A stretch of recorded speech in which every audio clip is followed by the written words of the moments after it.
we're starting at 6. Good evening, councillors, staff and members in the gallery. 6 o'clock, we declare the meeting open.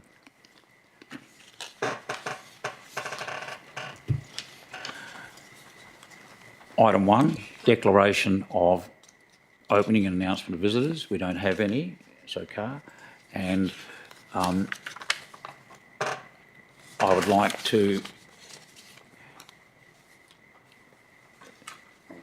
do an acknowledgement of country. We wish to acknowledge the traditional custodians of the land we are meeting on, the Wandandi people. We wish to acknowledge and respect their continuing connection to the land, waters and community. We pay our respects to all members of the Aboriginal communities and their culture, and the elders past and present, their descendants who are with us today and those who will follow in their footsteps. Item 2, record of attendance. Apologies and leave of absence. We have a leave of absence from Councillor Noonan and from Councillor McCleary. Members in the public gallery, responses to previous public questions taken on notice. Do we have anything? Huh? It's in the agenda, is it?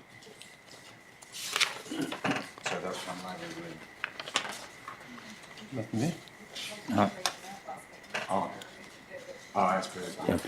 That's right. So they're as per the agenda, so people can read them because they're already public. We've already published them in the agenda, so they can be read as you need them.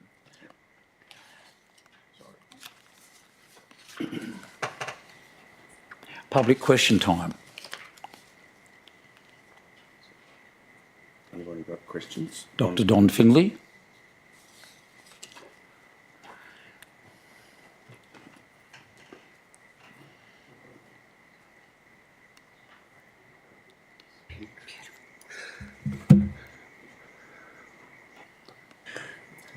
Good evening, Council, Shire President. Question 1 was, why did the Shire, the lesser of the agreement with Walsa, put caveats or conditions on Walsa, the leasee, when that was negotiated? That's basically the question. Thank you, Dr. Findlay. The question will both your questions will be taken on notice to review the lease agreement and determine the appropriate level of confidentiality for disclosure to the public. Both questions? Yeah? Well, question 1 and question 2, what were the caveats? What was the outcome? Right. Okay, thank you. The response to that second question is the same as the response to the first question. The questions will be taken on notice to review the lease agreement and determine the appropriate level of confidentiality for disclosure to the public. Do we have a time frame? I beg your pardon? Do we have a time frame on that? I would imagine we'd be able to report to the next meeting of council. Thank you. Thank you.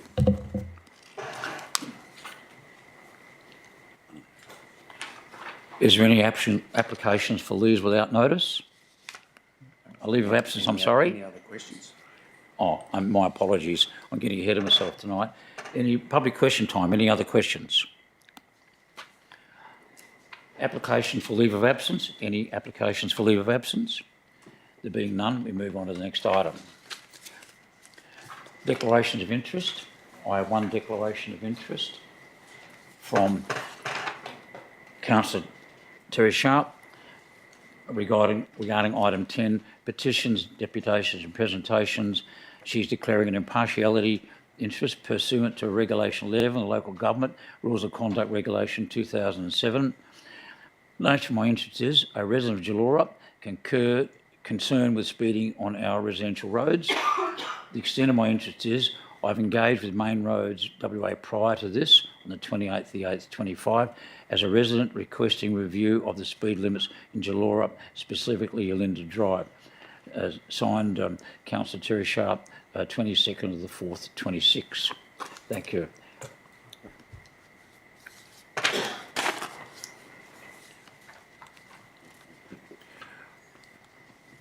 Item 7, notice of items to be discussed behind closed door. There's none to be discussed behind closed door. So move on to item 8, confirmation of the minutes. Can I have a mover for the motion to confirm the minutes from the last ordinary council meeting, please? Deputy Shire President, Councillor Mogg. Councillor Montgomery. Any speakers against? Councillor Mogg. Thank you, President. I move the motion as read. I'll put the motion. Those in favour? That's carried unanimously. Thank you. Item 9, announcements by person presiding without discussion. I would like to make an announcement regarding my apology to Councillor Shiano that in regard to item 12.2 on the 2026/27 community budget request at the March ordinary meeting of council, that an amendment that he had moved, I overlooked offering him the right of reply. I have apologised privately, but I also want to make it publicly known that it was no intent on my part to circumscribe the debate, and I thank him for his good grace. Thank you, Councillor Shiano. I'd also like to acknowledge the passing of the Honourable David Smith, OAM LLB JP, former MLA, the former Mayor of Bunbury, who is known to many of you in the room, I'm sure, as a very capable and gracious contributor to local government and government generally in WA. Thank you. 9.1, Shire President Activity Report. Please see the report, and I'll leave it unread, but for you to peruse. We now have item 10, petitions, deputations and presentation.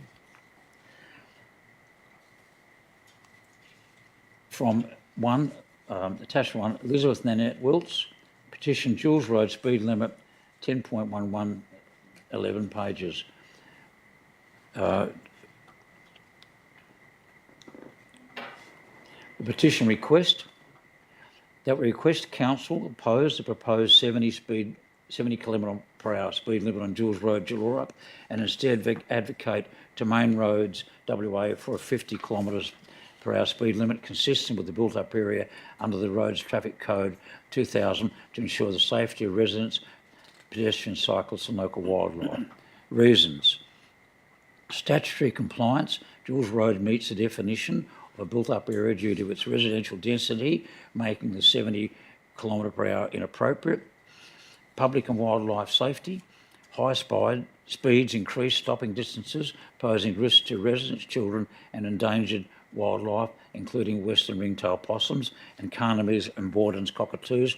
Wildlife signage already indicates known risks. Duty of care and traffic impacts. Since the extension of Lilydale Road, there's been increased through traffic, antisocial driving and road damage. Evidence can be seen by the numerous burnouts, marks and curb damage. This contradicts prior assurances and raises safety, bushfire and property value concerns. Consistency in infrastructure gaps. A 70 km/h speed limit conflicts with a safe system approach. The road services school bus and public transport roads, Bunbury Cathedral Grammar School, open space and access to a playground, yet lacks adequate footpaths, including adjoining streets, including risks for pedestrians and cyclists. Amenity. High speeds will increase tyre road noise and unaddressed antisocial behaviour, reducing residential amenity. Lack of updated data. Residents have not observed recent traffic data collection since the Wilmington-Wundandy Highway development. We now are going to take this on notice as a motion, and in accordance with in our Code of Meeting Practice, item 4.11, this business is being transacted at this council meeting, notwithstanding there was no prior notice, with the approval of the presiding member. So the motion is that the petition be received and the CEO arrange for a traffic investigation to be undertaken for Jules Road, with results to be reported back to council in August 2026. Can I have a mover for that motion, please? Councillor Sharp, seconder. Councillor Hastie. Councillor Sharp.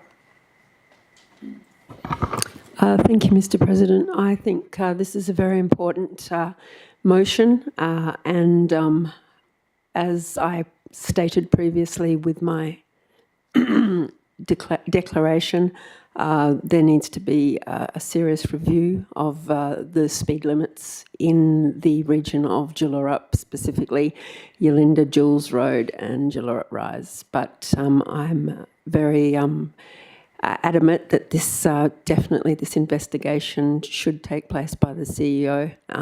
It's a very important issue in our community. Thank you. Councillor Hastie. I concur with Councillor Sharp's comments, and it's very important that we do look into the speed of vehicles travelling along Jules Road, and also to ensure that the animals and, more importantly, children are safe as they travel along that road. Thank you. Any speakers against? Right, a reply. Mr. President. Oh, sorry, I missed that. Councillor Yano. Yeah, Mr. President, just through the chair, I do have a query to the CEO. Is the Shire satisfied that the petition is compliant and consistent with 4.92A of the standing orders, as far as it's practicable to be prepared in the form prescribed in the schedule? I just noticed that the petition's actually not been prepared in accordance with the petition format that is required under the standing orders. And I just know, and I'm supportive of the, I am supportive of the nature of the petition and the motion, but many petitions have not been allowed to be presented to council if they're not consistent with Schedule 1 of the standing orders, which is a typical requirement of all local government standing orders. There are some differences.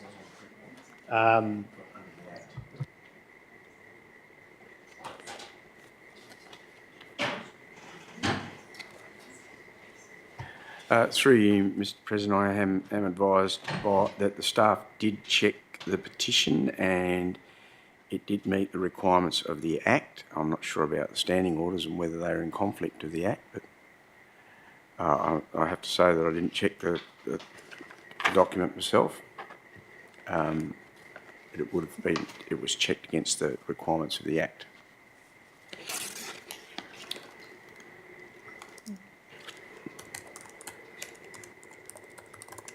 Yeah, that's the standing orders, but yeah, but the legislation trumps it. Yeah. So is that the advice? The Yep. form is on the correct. So we will check that, but my advice is that it is Councillor able to Shiano. be submitted. Oh, sorry. My advice is that it is able to be submitted. Councillor Shiano, is your comment in respect to the standing orders or the Local Government Act? No, so it's in respect to the standing orders, local law. So for the petition to council must, as far as is practicable, be prepared in the form prescribed in the schedule to be accepted. And so there's significant differences in the language used and also the format of the actual signatories as well, because per our schedule, each signatory actually needs to address if they agree, disagree or have no opinion on the proposal. And that's actually a requirement within the schedule, within Schedule 1, which is the very last page of the standing orders. And I am just trying to have a look at the Act. But that is typically been the case when accepting a petition to be able to be presented to council, is that it has to be as is practicable in the form that is actually set out in Schedule 1. And that's the same case for all levels of government. There's a requirement for the petition form to be per the schedule. That's why, as has been tested in this place, obviously digital petitions can't be accepted by form of government or change.org petitions and other digital petitions can't be accepted at any level of government in Australia. No, but it's not. Sorry, it's not. But that's where this has been tested previously. But I'm just concerned that this isn't what is formed in Schedule 1. Through the chair, on that notice, I'm unable to provide advice on the Act. So Council has two options: to accept the petition now at the risk of it being ultra vires, or defer the matter to the next meeting.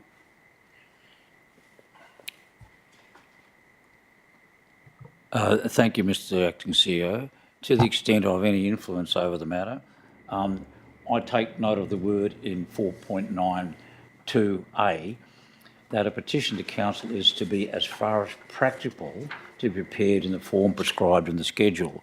Now, that implies it's not a dogmatic form, and I do note in my time on council that previous petitions that have not been technically complying, but with the goodwill of council, have been adopted and accepted. So I encourage councillors to take it in that frame without wanting to sound contrary to the advice that Councillor Shiano has offered. So if you don't wish to support the motion, you of course are entitled to do so.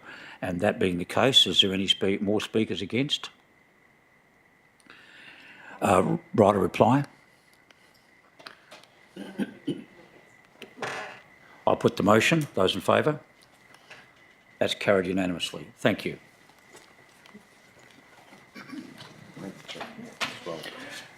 Motions for which previous notice has been given, there's nil. Questions of which previous notice has been given, we've dealt with those. Chief Executive Officer's report, nil. Infrastructure and Development reports, nil. Okay, then we go on to the items in the business paper. Thank you. Did I miss any questions without notice? No? Okay.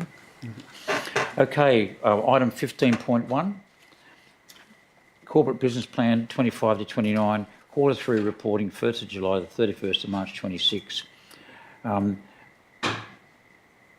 Staff, did you wish to speak to this? Can I have a move of the motion, please? Deputy Shire President, Councillor Mogg. Councillor Voyers. Councillor Mogg. Thank you, President. I move the motion as read. Councillor Voyers. Yes, excuse me. Yes, I agree. As read, thank you. Any speakers against? Right a reply.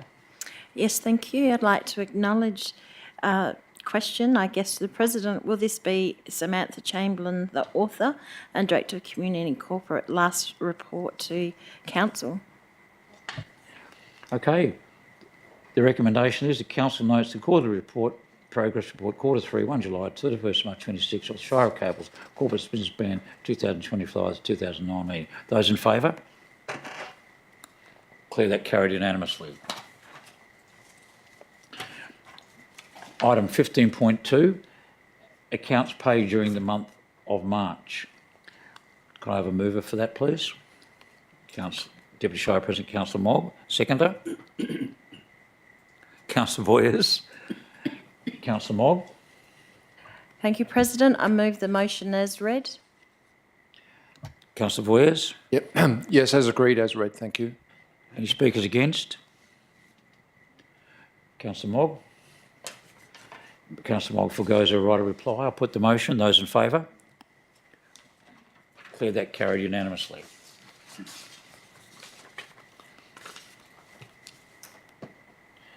(15.3) The Council review the financial report for the month ended the 31st of March 26 and to consider other budgetary matters as detailed in the office recommendation below. Office recommendation is there and published. Anyone wish me to read it? Okay, can I have a mover, please? Moved Deputy Shire President, Councillor Mogg. Seconded Councillor Montgomery. Councillor Mogg. Thank you, President. Again, moved as read. Councillor Montgomery. Any speakers against? Councillor Mogg, right of reply.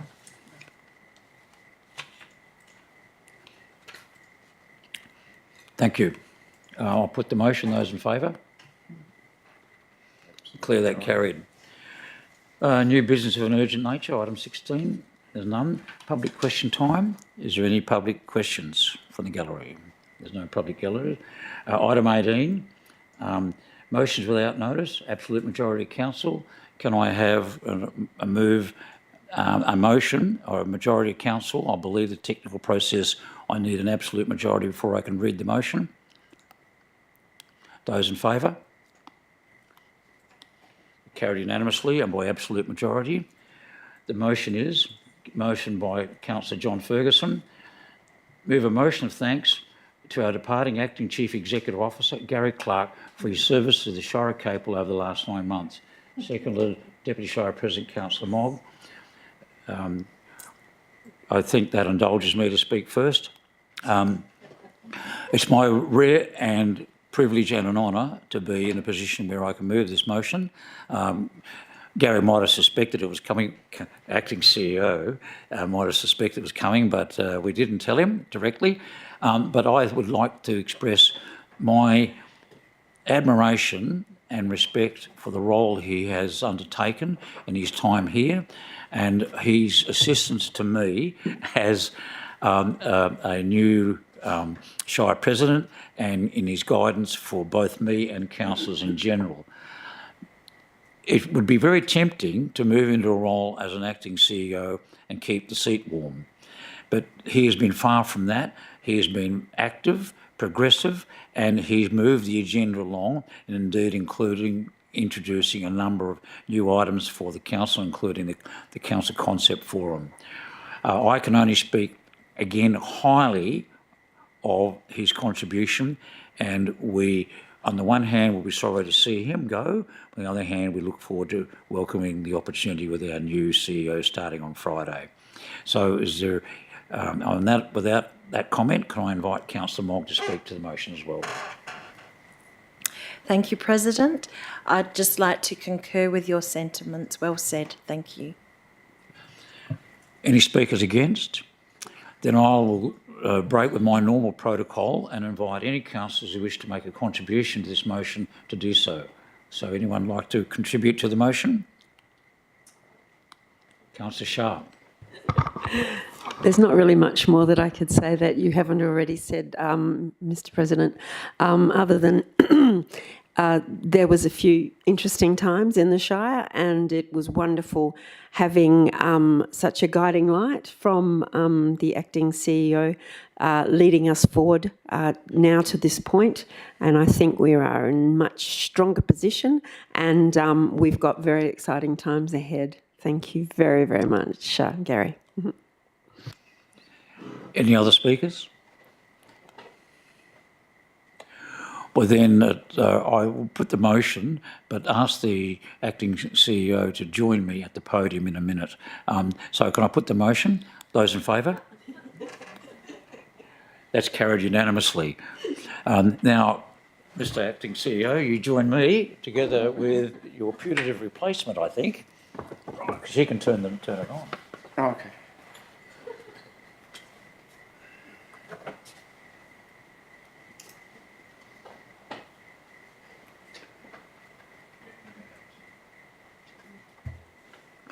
Look, the formal business of council in that respect has finished, but nonetheless I take this opportunity while we're still in the public forum to actually commend Gary again for the contribution he's made and accept on our behalf a small gift of recognition of his services and his time with the Shire. Thank you, John.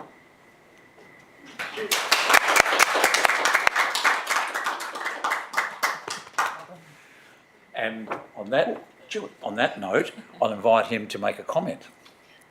He's not going to get away without anything. Thank you. It wasn't my intention to be the centre of attention.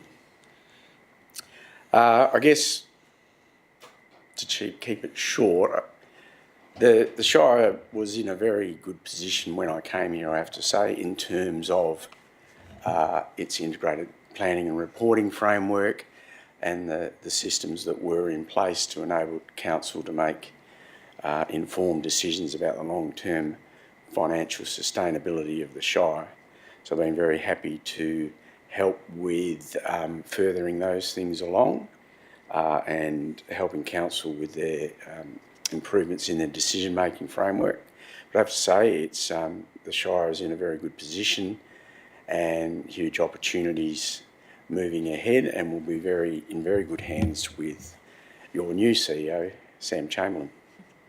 So thank you for the interesting times, and I'll enjoy a little break. And looks like a nice piece of chewit there. So You can show them. oh, okay, yes, okay. Look at that. Oh, it's even got my name on it, and they spelled it right as well. So that's very good. Thank you. Is that it? Oh, are you saying something? Yeah, you don't have to say anything. We can go.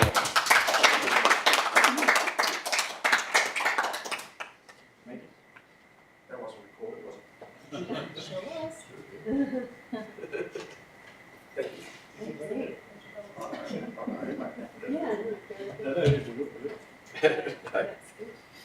I've got any chewing.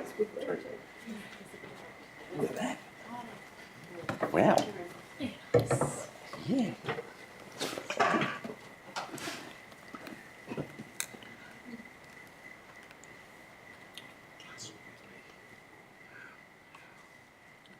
Notice of motion for consideration of the next ordinary meeting of council.